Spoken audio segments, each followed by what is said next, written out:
Converted हों, जो हिंदू धर्म को छोड़ें, ऐसी 5 बातें आप बता दीजिए, बताएं। हिंदू है कौन, पहले तो ये हमें समझना होगा।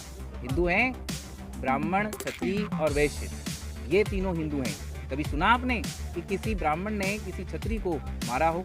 अच्छे कपड़े पहनने पर, अच्छा खाना खाने पर, पानी पीने पर, मंदिर में घुसने पर मारा हो? तो बताइए। हाँ, तो ये और घट गए, तो आप ऐसा क्या प्रचार कर रहे हैं? देखो ये तो चलो आपने कहा भी, मैं तो इन सबको मान लेते हैं अज्ञानी हैं सारे, आप तो ज्ञानी हैं, आप उस ज्ञान का प्रचार क्यों नहीं कर रहे हैं? उस ज्ञान को अपने पास ही क्यों छोड़ कर रख रहे हैं? नहीं, हम कर रहे हैं। कैसे? हाँ, मैं पूरा बात कर देता हूँ। SC ST OBC यदि हिंदू होते तो फिर उनको भी मारा नहीं जाता, पीटा नहीं जाता। तो SC ST OBC क्या है, हिंदू नहीं है, लेकिन हिंदू धर्म के गुलाम हैं और गुलामों के साथ तो उन गुलामों को तो मारा पीटा। बताया।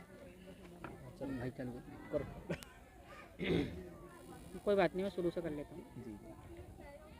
चलिए। माननीय सम्यक जीवी जी, जैसे कि अभी आपने अपनी परिभाषा दी कि सम्यक जीवी कौन होते हैं, तो हम आपसे ये जानना चाहते हैं कि जो भारत में जो इस समय जो हमारी जो वर्तमान समय में जो स्थिति है, बहुजनों की जो स्थिति है, वो कैसे अपने आप को एकजुट करके, एकत्रित करके कैसे इस भारत में वापसी कर सकते हैं, जैसे हम जैसे हम पहले थे, और वापस अगर हम लोगों को वहीं अपनी उस स्थिति में आना हो, हमारा अपने देश पे हमें अपना जो है क्या नाम है सरकार बनानी हो, या जो लोग जो हिंदू कर रहे हैं, जो लोग क्या नाम है जो है जो लोग हमारे उससे भटके हुए हैं, जो बहुजन समाज है, कैसे वो एकजुट हो सकता है, कैसे हमारी सरकार बन सकती है, कैसे हम धर्म की तरफ मुड़ सकते हैं। तो सर, आपका सवाल काफ़ी बड़ा है, तो मैं आपसे पूछना चाहूँगा कि इसका विस्तार से जवाब दूँ या शॉर्ट में जवाब दूँ? शॉर्ट में। अच्छा, तो इसका शॉर्ट में जवाब ये है कि जब हम हमारा इतिहास पढ़ते हैं तो सबसे पहले धर्म की क्रांति होती है, उसके बाद राजनीतिक क्रांति होती है। तथागत गौतम बुद्ध ने धर्म की क्रांति किया, उसके बाद राजनीतिक क्रांति हुई। तो लोगों को जब हम धर्म से जोड़ेंगे तो हमारी संख्या बल बढ़ेगा, और जब संख्या बढ़ेगी तो हमारा वोट बढ़ेगा, और वोट बढ़ेगा तो हमारी राजनीति भी आएगी, और राजनीति आएगी तो हमारा कल्याण भी होगा, हमारे समाज का कल्याण भी होगा। इसलिए हमें धर्म पे ज़्यादा ध्यान देना चाहिए। और साथ ही साथ जो SC ST OBC हैं वो हिंदू नहीं हैं, वो प्राचीन काल के बौद्ध हैं, बुद्धिस्ट हैं। दुनिया का कोई व्यक्ति इनको हिंदू साबित नहीं कर सकता, बल्कि इनको यदि हम दुनिया के किसी व्यक्ति से कहेंगे तो इनको बौद्ध तो साबित कर देगा, लेकिन इनको हिंदू साबित नहीं कर सकता। आप कह रहे हैं कि दुनिया का कोई व्यक्ति हिंदू साबित नहीं कर सकता, हाँ। पर SC ST OBC अपने आप को खुद हिंदू मानता है, फिर आप क्या करेंगे? तो ये गलती आप लोगों की, हम लोगों की है, जो हम उनके पास जाते नहीं हैं, गांव-गांव जाते नहीं हैं, उनके घर घर जाते नहीं, मोहल्ले में जाते नहीं हैं, और हम उनको जो है पढ़ाते नहीं हैं। हमें गांव-गांव जाकर के बोर्ड पर कैडर कैंप दे करके हमें उन्हें ये बताना होगा, केवल यही बात हमें बतानी होगी कि आप हिंदू नहीं हैं। हमें उनको उनकी पहचान बतानी होगी कि आपकी पहचान क्या है।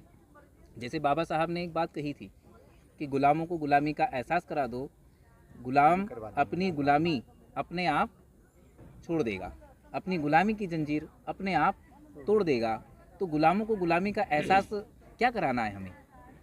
तो आप कौन सा एहसास कराना है? गुलामों को गुलामी का ये एहसास कराना है कि भाई आप हिंदू नहीं हैं, आप हिंदुओं के गुलाम हैं। मैं आपसे एक प्रश्न पूछता हूँ, या पूरे समाज से प्रश्न पूछता हूँ कि आज तक आपने कभी ये सुना कि किसी मुसलमान ने किसी मुसलमान को पानी पीने पे मारा हो या उसका शोषण किया हो? किसी ईसाई ने किसी ईसाई को अच्छे कपड़े पहनने पे मारा हो? किसी सिख ने किसी सिख को घोड़ी पे चढ़ने पे मारा हो? कभी सुना? नहीं सुना। और ना ही कभी आपने ये सुना होगा कि किसी हिंदू ने किसी हिंदू को अच्छे कपड़े पहनने पे मारा हो। ना ही आपने ये सुना होगा कि किसी हिंदू ने किसी हिंदू को घोड़ी पे चढ़ने से उतारा हो। ना ही आपने ये सुना होगा कि किसी हिंदू ने किसी हिंदू को अच्छे कपड़े पहनने पे मारा हो, या किसी हिंदू ने किसी हिंदू महिला का बलात्कार किया हो। ये भी नहीं सुना होगा। पर अब तो आपको हिंदू मान रहे हैं ना, हिंदू राष्ट्र के लिए। लेकिन जो हिंदू हैं वो किसको मारता है? हिंदू है कौन, पहले तो ये हमें समझना होगा। हिंदू हैं ब्राह्मण, क्षत्रिय और वैश्य, ये तीनों हिंदू हैं। कभी सुना आपने कि किसी ब्राह्मण ने किसी क्षत्रिय को मारा हो अच्छे कपड़े पहनने पर, अच्छा खाना खाने पर, पानी पीने पर, मंदिर में घुसने पर मारा हो? तो बताइए, मारा? नहीं मारा। किसी वैश्य ने किसी क्षत्रिय को यदि मारा हो तो बताइए, नहीं मारा ना। लेकिन मारा किसको? तो जो गैर हिंदू थे। गैर हिंदू कौन है? तो गैर हिंदू SC ST OBC हैं, उनको मारा। तो इसी बात से हम ये लगा सकते हैं कि मुसलमान कभी किसी मुसलमान को अच्छे कपड़े पहनने पर नहीं मारता, सिख कभी किसी सिख को अच्छा भोजन खाने पर नहीं मारता, ईसाई किसी ईसाई को अच्छी गाड़ी खरीदने पर नहीं मारता या अच्छा भोजन खाने पर नहीं मारता। लेकिन जो हिंदू हैं और हिंदू भी अपने हिंदू को नहीं मारता। तो यदि SC ST OBC हिंदू होते, SC ST OBC हिंदू होते, एक आखिरी सवाल आपसे। हाँ, मैं पूरा बात कर देता हूँ। SC ST OBC यदि हिंदू होते तो फिर उनको भी मारा नहीं जाता, पीटा नहीं जाता। तो SC ST OBC क्या है? हिंदू नहीं है, लेकिन हिंदू धर्म के गुलाम हैं और गुलामों के साथ तो उन गुलामों को तो मारा पीटा जाता है, गुलामों का तो शोषण होता ही है। जैसे आपके घर में नौकर है तो नौकर से तो आप नौकरी ही कराएंगे, अपने घर का मालिक कुछ नहीं बनाएंगे। बात बताइए, आपने ये तो समस्याएं बताई हैं। हाँ, आप कहते हैं कि लोग बौद्ध धर्म में आ जाएं, हाँ, करेक्ट है ना? जी। अब आप ये समस्या तो आपने, इसका समाधान आप मुझे 5 ऐसे भिक्खु बताइए जो धर्म का प्रचार कर रहे हों विद नेम। हम उनके पास जाएंगे, आप नाम ही नहीं बताएंगे जी। हम उनके पास जाएंगे और उनसे पूछेंगे वो किस तरह से प्रचार कर रहे हैं। आप दूसरे के हिंदू धर्म को ये तो कहते थे हिंदू धर्म गलत है, जी जी आई एक्सेप्टेड के मान लेते हैं हिंदू धर्म गलत है, जी। लेकिन बौद्ध धर्म में कौन सा प्रचार का काम हो रहा है?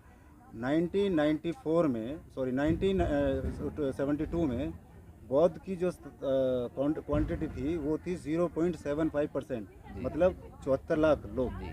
और अभी 2011 की भी जो जनगणना थी उसके अंदर जो रिकॉर्ड निकल कर आया था वो था 0.62%, मतलब 10 लाख और घट गए, 0.7%। हाँ, तो ये और घट गए। तो आप ऐसा क्या प्रचार कर रहे हैं? देखो ये तो चलो आपने कहा अभी, मैं तो इन सबको मान लेते हैं अज्ञानी हैं सारे, आप तो ज्ञानी हैं, आप उस ज्ञान का प्रचार क्यों नहीं कर रहे हैं? उस ज्ञान को अपने पास ही क्यों छोड़ कर रख रहे हैं? नहीं, हम कर रहे हैं। कैसे कर रहे हैं? हम कैडर कैंप लेते हैं, हम गांव-गांव जाते हैं, मोहल्ले-मोहल्ले जाते हैं, मोहल्ले-मोहल्ले जाते हैं और हम प्रचार करते हैं, हम बताते हैं।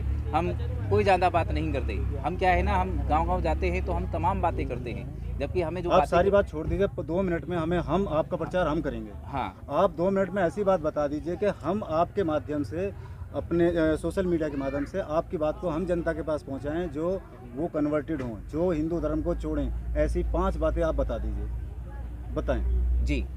तो ऐसी बातें है, तो एक तो हमारा संस्कार नहीं होता है, उपनयन संस्कार नहीं होता है। ये उपनयन संस्कार जो है, ये विरोध है जी, ये विरोध है ना, विरोध नहीं है। संस्कार नहीं होता। वो कहेंगे भाई हम आपका संस्कार क्यों माने? ना, ये विरोध नहीं है, ये विरोध नहीं है, हम्म। ये सच्चाई है।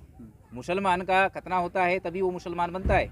दुनिया में कोई व्यक्ति ऐसा मुसलमान मुझे बता दो जो अपने आप को मुसलमान कहता हो और उसका खतना ना हुआ हो। दुनिया में मुझे कोई एक ऐसा व्यक्ति बता दो जिसका बपतिस्मा ना हुआ हो और वो अपने आप को ईसाई कहता हो। दुनिया में मुझे कोई ऐसा व्यक्ति बता दो जिसका अमृत छकना ना हुआ हो और वो अपने आप को सिख कहता हो। दुनिया में मुझे कोई ऐसा व्यक्ति बता दो जिसका जो है उपनयन संस्कार ना हुआ हो, है ना? बाबा साहब ने हिंदू धर्म क्यों माने? बाबा साहब ने पहले पूरा सुन लीजिए, हिंदू धर्म बाबा साहब ने, मैं हिंदू पे आया तभी आपने जो है प्रेस ने मेरा रोक दिया, मेरी बात रोक दिया। नहीं, देखो ऐसा लोगों को नहीं पता है। हाँ। आप ये मानिए बाबा साहब ने बौद्ध धर्म क्यों अपनाया, उसकी 5 खासियत बता दीजिए। हाँ, बताऊंगा, मैं बताऊंगा। पहले मेरी बात पूरी होने दीजिए कि जैसे हिंदू है तो हिंदू वही हैं जो जिनका जनेऊ संस्कार होता है। दुनिया में कोई व्यक्ति ऐसा नहीं है जिसका जनेऊ संस्कार हुआ हो और वो हिंदू हो। जिसका जनेऊ संस्कार हुआ है वही हिंदू है, उसके अलावा कोई हिंदू नहीं है। दूसरी बात है बाबा साहब की, जो आप कह रहे प्रश्न पूछ रहे हैं कि भाई आप 5 बातें बता दीजिए कि बाबा साहब ने बौद्ध धर्म क्यों अपनाया, है ना? तो बाबा साहब ने बौद्ध धर्म इसलिए अपनाया, दूसरे धर्म इसलिए नहीं अपनाए क्योंकि बुद्धिज़्म जो है वो तर्कवादी है, नैतिकतावादी है और बुद्ध और उनके धर्म में लिखा है नैतिकता ही धम्म है, धम्म ही नैतिकता है। एक कारण तो ये हो गया। दूसरा कारण ये है कि जो SC ST OBC हैं वो हिंदू नहीं है, वो प्राचीन कालीन बौद्ध है, इसलिए उन्होंने बौद्ध धर्म अपनाया। ठीक। तीसरा कारण ये है कि दुनिया में जितने भी धर्म चल रहे हैं, वो सभी ईश्वरवाद पर निर्भर है। कोई अल्लाह पे है, कोई परमेश्वर पे है, कोई ईश्वर पे है, वो सभी उन पे निर्भर है। ठीक। लेकिन बौद्ध धर्म जो है वो आम जनता पे निर्भर है। हम लोग नारा भी लगाते हैं, बौद्ध धर्म की क्या पहचान, मानव मानव एक समान। तो वो मानव पे निर्भर हैं। बौद्ध धर्म के केंद्र में मानव है ना। तो ये बहुत सारे कारण हैं, तो मैं तो कुछ ही कारण आपको बता पाया हूँ, लेकिन बहुत सारे कारण हैं जिस कारण से बाबा साहब ने बौद्ध धर्म अपनाया, है ना। और ये धर्म परिवर्तन नहीं था, ये घर वापसी है। हम लोग जो है ये गलत बोलते हैं कि हम धर्म परिवर्तन करते, धर्म परिवर्तन करते। हम धर्म परिवर्तन नहीं करते, हम घर वापसी करते हैं। और घर वापसी हमें करनी चाहिए। हम दूसरे के घर में रह रहे हैं, ठीक। हिंदू हमारा हिंदू